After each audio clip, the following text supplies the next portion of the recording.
So in this week's video, I'm sharing 7 common behaviors that create toxic relationships. Because if you can catch what you're doing wrong, you're going to be able to transform your relationships into healthy ones. But first, if you're new, my name's Michelle Ferris. I'm a psychotherapist and I love helping people create relationships that work. So the first common behavior that creates toxic relationships is saying yes when you mean no. Because that tells the other person you don't have good boundaries. You'd rather say yes in the moment to please them, which really ends up creating a toxic relationship because it creates this unhealthy dynamic where one person gets what they want and you don't, because you are constantly sacrificing what you want for somebody else. Because without good boundaries, your relationships are going to be one-sided, and that's toxic. You're going to attract more narcissistic, self-centered people because it's going to create an imbalance of give and take. Now, the healthy behavior is for you to start taking baby steps towards setting boundaries. That is going to be key because setting boundaries is going to help you take care of yourself and keep your relationships healthy. So the next common behavior that creates toxic relationships is pretending everything's fine when it isn't. You hide your feelings, you're not honest, and that creates a really toxic relationship because you don't feel known by the other person. And the other person gets the impression that everything is fine with you all of the time.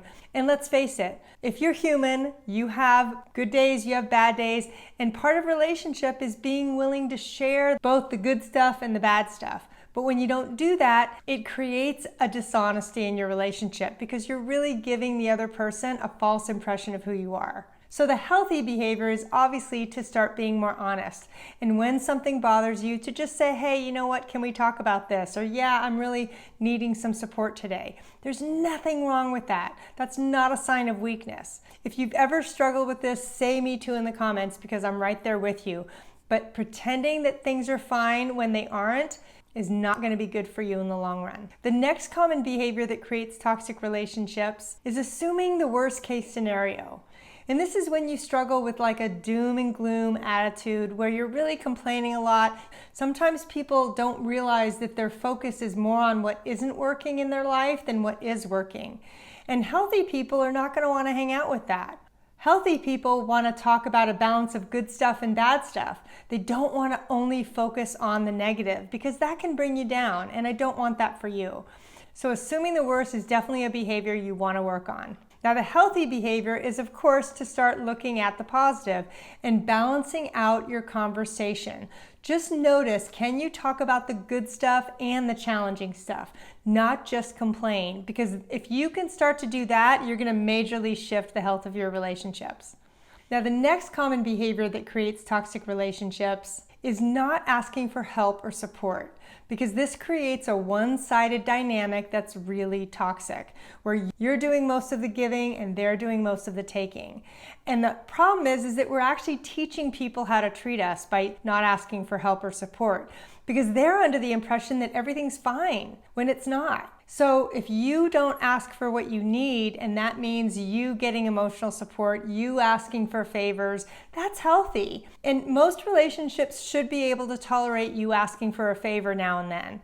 Just like you giving a favor is something that's really precious. So the healthy behavior is to just start asking for help and support.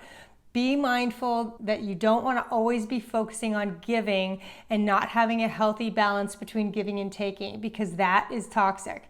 Having that balance of giving and receiving is where you want to be. So the next common behavior that creates toxic relationships is thinking the other person needs to change and you don't.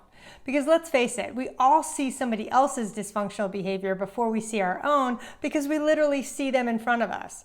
It's much harder to look at our own behavior because we're blind to it. But here's the thing, assuming that the other person needs to change really gets you off the hook for having to do anything different. And for a relationship not to be toxic and to be healthy, that means both people need to look at their behavior, not just the person who's difficult or not just looking at the person who's the most problematic.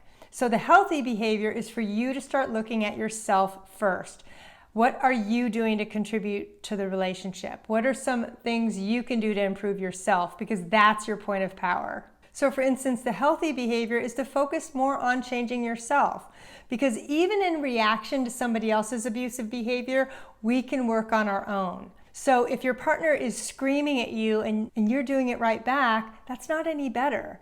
So I want you to work on changing your own behavior first because you have a whole lot more control over that. So the next common behavior is letting everyone else's needs take priority over yours. So you're always thinking about what other people need and you're really good at it, but you forget about what you need. So you might say yes when you mean no.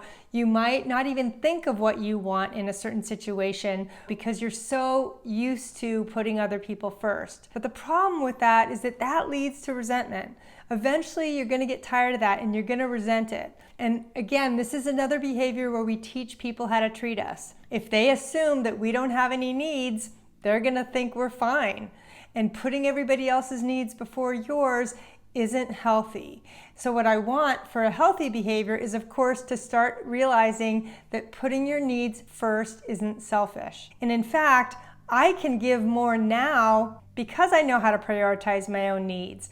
And that's really great for my relationships because when I was neglecting myself and putting everyone else first, I was resentful and it was not pretty. Believe me, if you start giving to yourself first, you're gonna be able to give more to others, and that's really exciting. So the next common behavior that creates toxic relationships is obsessing over what other people are thinking of you. Because that means you've given them the power to define who you are and your self-worth. And that leads to toxic relationships. Because you become dependent on what other people think of you. And a lot of times when you're struggling with codependency, you're hyper-focusing on what other people think of you because you don't have a strong sense of self. So the healthy behavior in your own codependency recovery is to start validating and improving your own self-esteem from the inside out. Instead of always looking to your relationships to fill you up, you find ways to fill yourself up because that's a sign of health. And that is going to majorly impact your relationships. Now, the next thing I want you to do is go watch my video on how to have healthy relationships. That's your next step. Thanks so much.